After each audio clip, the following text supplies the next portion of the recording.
성남시장 또 민주당 대선 경선 후보였고요. 이제 그 다음 선택이 궁금해지는 분 이재명 성남시장을 오늘 스튜디오에 초대했습니다. 어서 오십시오. 네, 반갑습니다. 네, 잘 지내셨어요? 네, 뭐 다시 일상으로 돌아가서 성남시정 열심히 하고 그러고 있습니다. 대선 후보 토론회 이후에 처음 뵙는데.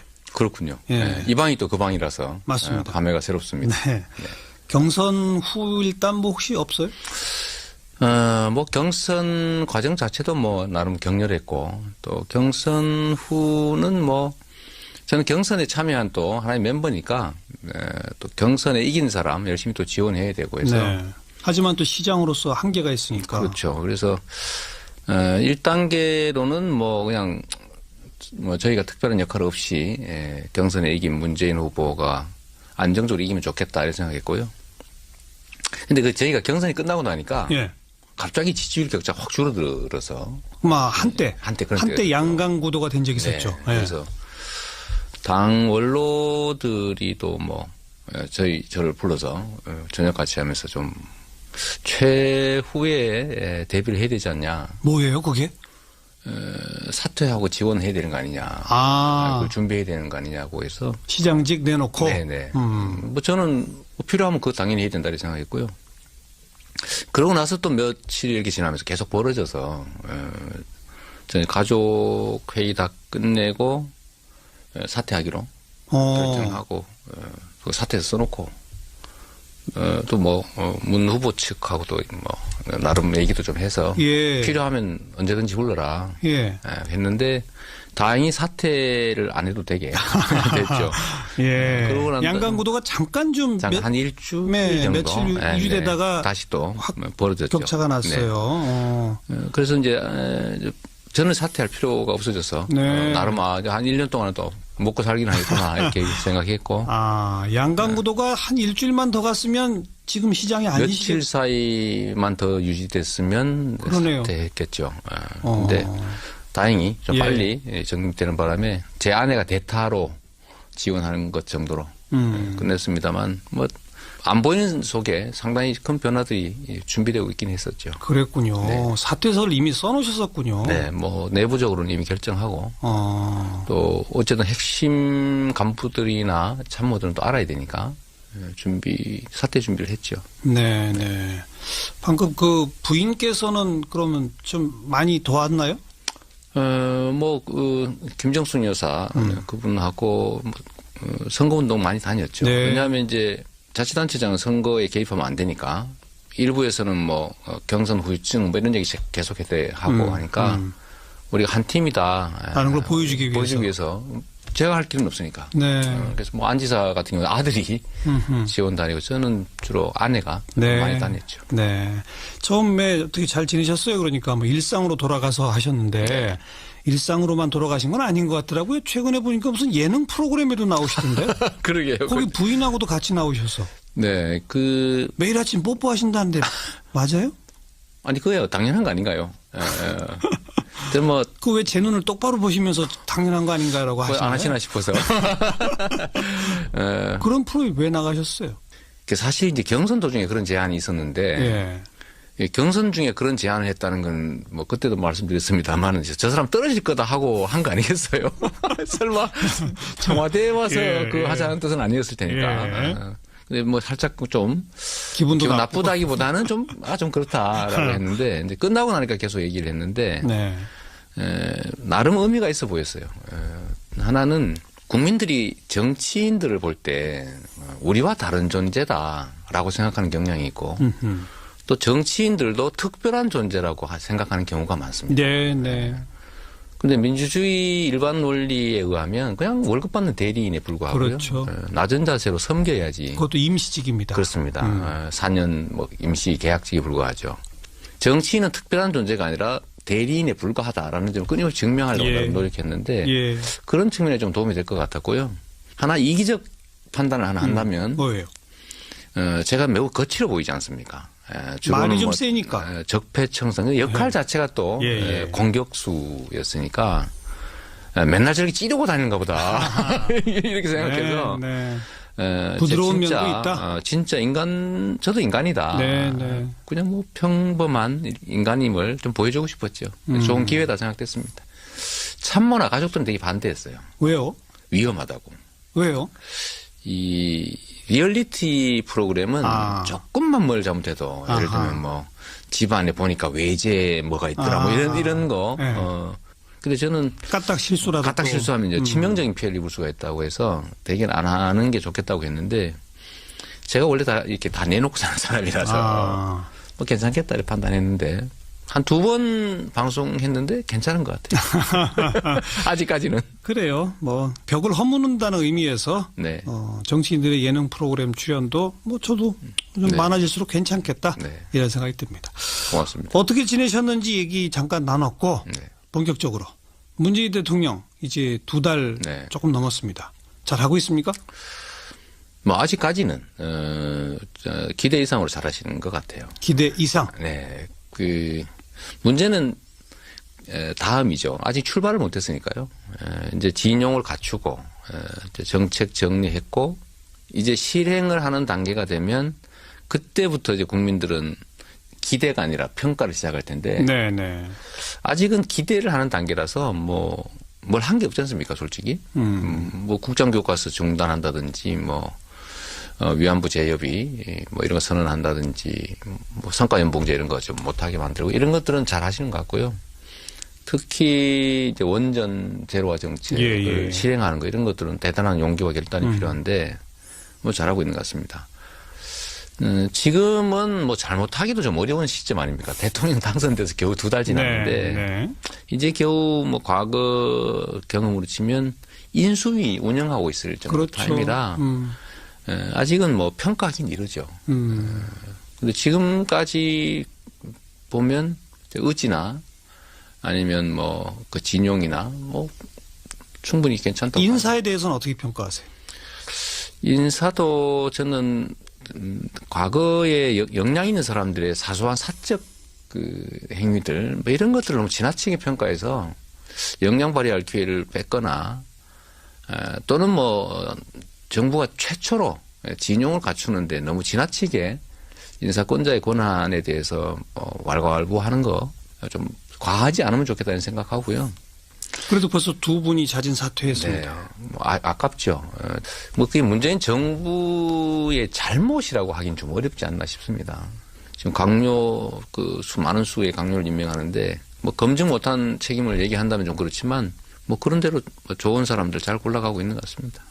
스스로 5대 원칙, 인사에 대한 5대 원칙으로 자기 발목을 잡았다. 그런 네. 측면이 있다. 네. 그리고 결국은 5대 원칙에 어긋나는 분들을 임명할 수밖에 없는 상황이 처음 닥쳤을 때부터 네. 조금 더 진솔하게 대통령 본인이 이 임정숙 비서실장이 대신 사실 유감 표명 사과를 했는데 대통령 본인이 이거 약속했는데 솔직히 내가 못 지키게 됐다.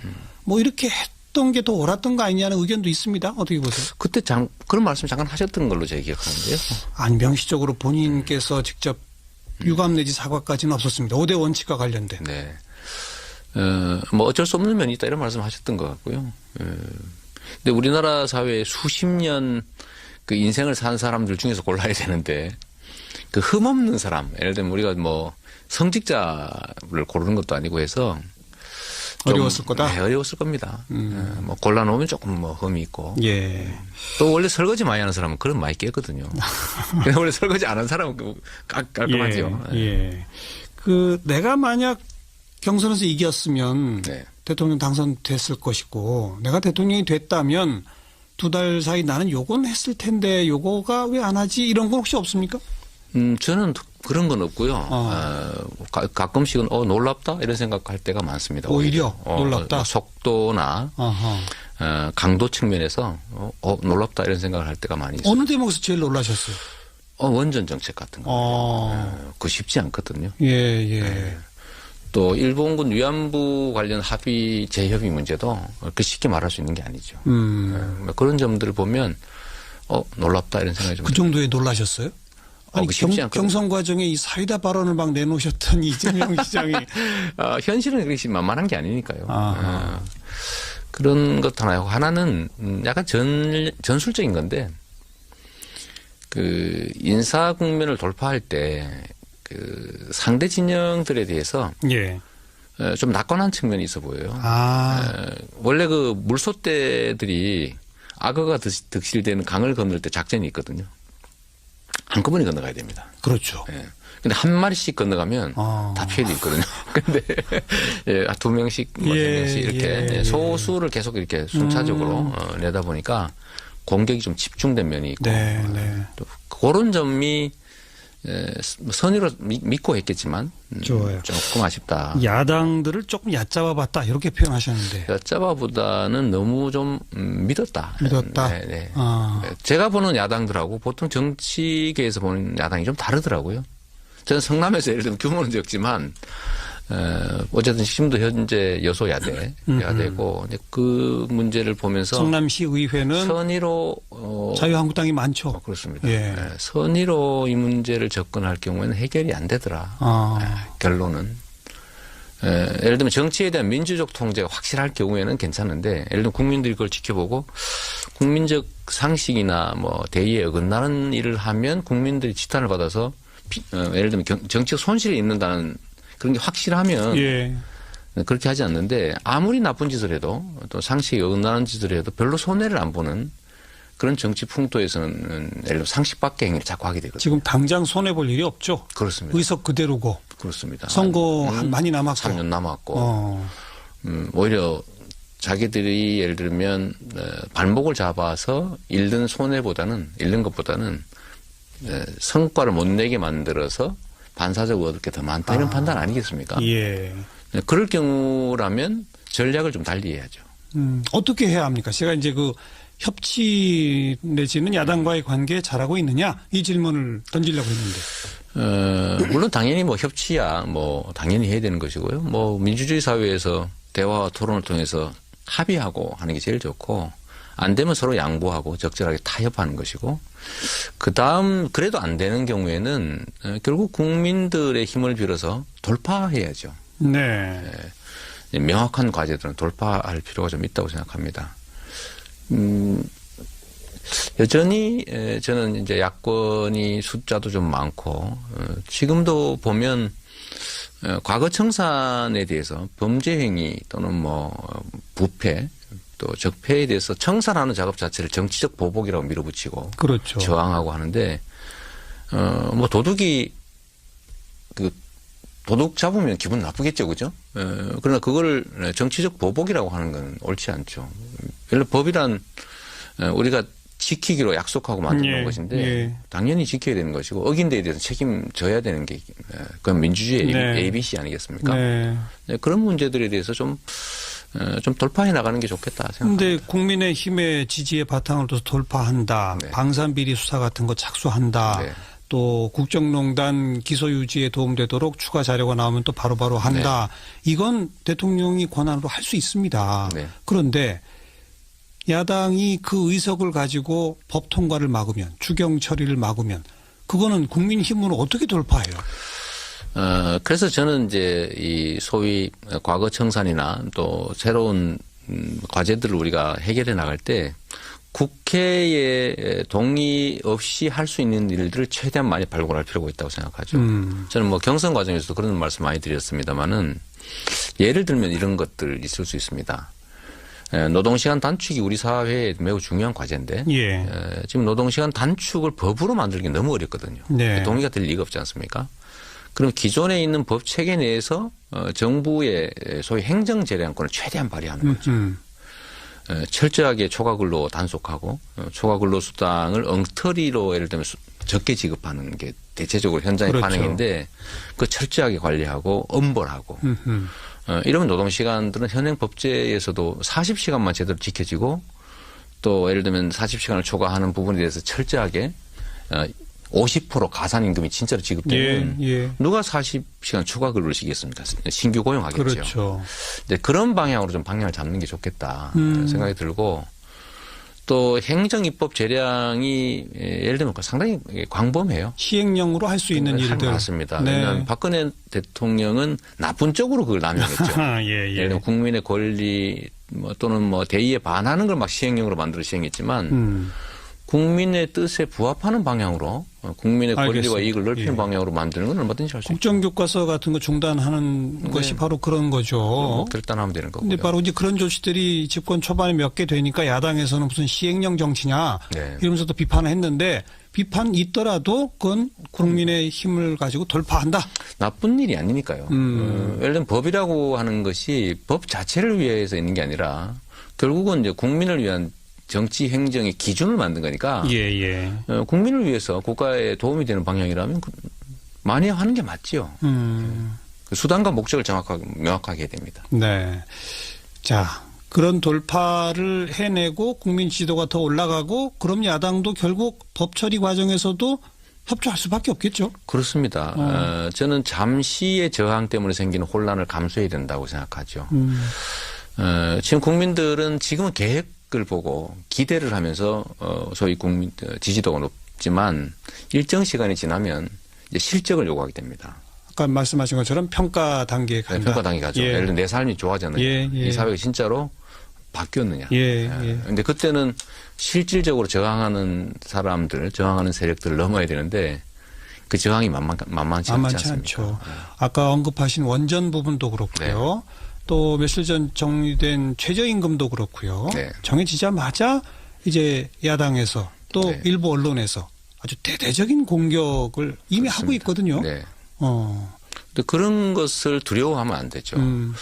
그래서 저는 전에 한번 이런 공고를 드린 일이 있는데 예를 들면 뭐 70% 80% 높은 지지율을 유지하기 위해서 노력하는 게 아니라 뭐 50% 후반대 정도의 지지율을 안정적으로 장기적으로 유지하는 게 중요하다.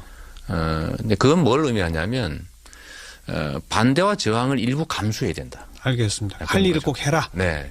그게 결국은 성과와 실적이 있어야 국민들이 계속 믿어주죠. 그리고 어떤 야당 대표들하고도 계속 만나자고 하는데 네. 홍준표 대표는 안 간대거든요. 아직은 뭐 급하지 않는가 보죠. 홍준표 대표에 대해서 한마디 하신다면. 뭐 글쎄 뭐 야당의 최고 그냥 뭐 거대 야당 대표신데 여전히 과거에 묻혀 계신 것 같아요. 뭐 제가 홍준표 경남지사 시절 홍준표 전 지사 덕분에 제가 많은 좋은 평가를 받게 되기도 했습니다만 상대적으로. 네. 저와 반대되는 정책들이 네. 워낙 많아서요. 그러긴 한데 지금도 본질적으로 그 국민들을 좀 무시하고 있지 않느냐는 생각이 좀 듭니다. 과거의 행태를 답습하고 있는 느낌이 들어요. 좀 유명해지는 게 정치적 영향력을 키우는 것이다 이런 생각일 수도 있겠고 니들이 어떻게 하겠냐 이런 생각도 좀 있는 것 같은데 국민들은 촛불 혁명 국민을 지나면서 진짜 많이 진화했다고 생각됩니다. 뭐 큰 코 다칠 수가 있겠다라는 말씀을 드리고 싶어요. 성남시 관련 현안 한 두 가지만 그 고등학교 학생 교복 무상 지원하기로 해서 사업비를 29억 좀 넘게 했는데 지금 여소야대인 성남시 의회가 전액 삭감했거든요. 작년 본예산에서 이미 삭감했고 이제 제가 추경에 2번을 냈는데 계속 삭감하고 있습니다. 반대 이유가 재밌어요. 저소득층 우선이다. 이런 얘기를 해요. 그래서 600명분만 빼고 나머지를 삭감했는데 우리가 가끔씩 오해하는 게 있습니다. 저소득층 우선과 저소득층만 이걸 구분해야 되거든요. 근데 우리는 이미 예산을 확보를 해서 예를 들면 가로등 보수 예산 이런 거 고정비인데 그런 데서 25% 삭감해서 줄여서 그 한 80억 가까이 됩니다. 뭐 그런 것들로 복지정책 전환하고 가로등 충분히 유지하고 있으니까 잘하는 거 아니겠어요? 이미 예산을 아껴서 확보해서 해놨는데 가난한 사람만 복지를 하자. 이런 태도인 거죠. 사실은 이제 내세우는 핑계에 불과한데 그 핑계의 논리도 참 구차하다. 그럼 남는 거 어디다 쓰자는 겁니까? 근데 이번에 또 한번 내볼 생각이죠. 가로등 교체에 쓰자는 거겠죠. 그래 옛날처럼 또 그 얘기는 하지 않아요. 남는 거 어디다 쓸지를 한번 제안해 주면 좋겠는데 그런 건 없습니다. 그냥 삭감하죠. 네. 또 추경 내보실 거다. 제가 경험상으로 우리 성남 시민들한테 필요하고 또 시민들이 선호하는 정책을 소위 이제 거대 야당이 삭감해서 반발하고 그러면 제가 시민한테도 알리거든요. 네. 한 두세 번 지난 다음에 통과가 되더라고요. 아, 그래요. 예, 이번에도 뭐 청산에 그 스케이트장 그것도 삭감했다가 좀 사단이 좀 있었습니다. 예. 고발하고 뭐 이런 일이 있었는데 알겠습니다. 제가 그 압수수색도 당했는데 그것 때문에 결국 그러고 나니까 조용히 또 통과됐더라고요. 네. 전에 뭐 학교 창의교육 지원 예산 뭐 200억 또 한 1년 동안 계속 5번인가 부결되다가 결국은 통과됐죠. 시민들한테 자꾸 알리면. 알리고 시민들한테 아니 이런 거 하는데 반대합니다. 그래도 오늘 저랑 인터뷰한 게 또 시민들한테 많이 그럼요. 알려질 테니까 좀 기다려 보도록 하고요. 청년배당, 무상교복, 공공산후조리원, 뭐 이른바 네. 성남의 3대 무상복지에 이번에 추가로 네. 새로 계획을 짜신 게 이것도 좀 독특해요. 군에 입영하는 청년들이 군 복무 중에 불의의 사고를 당하면 충분히 치료비나 보상도 받을 수 있도록 상해 보험 보장제를 도입한다. 네. 이거 처음 지금 나온 정책이에요. 그렇습니다. 예. 제가 전에 이제 전방 철책 경기하다가 뭐 다리 절단 사고가 났는데 정부에서 정한 보상이나 치료 대책은 일정 한계가 있어서 나머지를 본인이 부담해야 된다는 황당한 소리를 한번 그때 듣고 그 사람들이 성남에 또 병원이 있으니까 국군 병원이 있으니까 성남으로 와 있습니다. 국가가 국민 그것도 젊은이들을 필요에 의해서 데려가 가지고 그 과정에서 다치고 죽고 하는데 최종 책임을 져주지 않는다는 건 참 잔인한 일이다.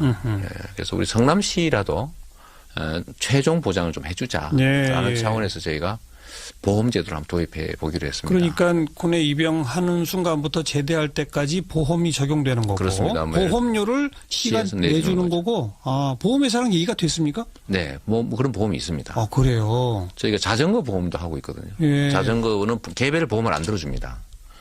그런데 성남 시민 전부는 다 자전거 보험이 들어있어서 어디가 사고를 내거나 당하면 뭐 보험 처리가 되죠. 이미 하고 있습니다. 시행하고 몇 있어요? 년째 하고 있습니다. 아주 적은 비용으로 많은 사람들이 혜택 볼 수 있죠. 네. 이것도 역시 약 예산은 3억 정도, 많이 안 들겠네요. 3억 정도니까요. 뭐 1년에 3억이면 3억이면 1인당 300원 정도니까 군에 가는 청년들 그렇습니다. 제대할 때까지 만약 사고 당하면 뭐 추가 보상을 받는다. 보상 치료 다 해주죠. 이건 의회가 반대 안 할 것 같은데요? 못하지 않을까 싶어요. 저는 이제 성남 시민들, 성남의 청년들만 혜택 보는 게 아니라 저는 국가가 기본적으로 이런 정도는 다 해줘야 된다고 생각합니다. 예, 좋습니다. 그런 계기가 되겠지요. 내년 지방선거에 어떻게 하실 겁니까? 선거니까 저는 뭐 그것도 또 메뚜기도 한 차례라고 당연히 나가야죠. 어디에요?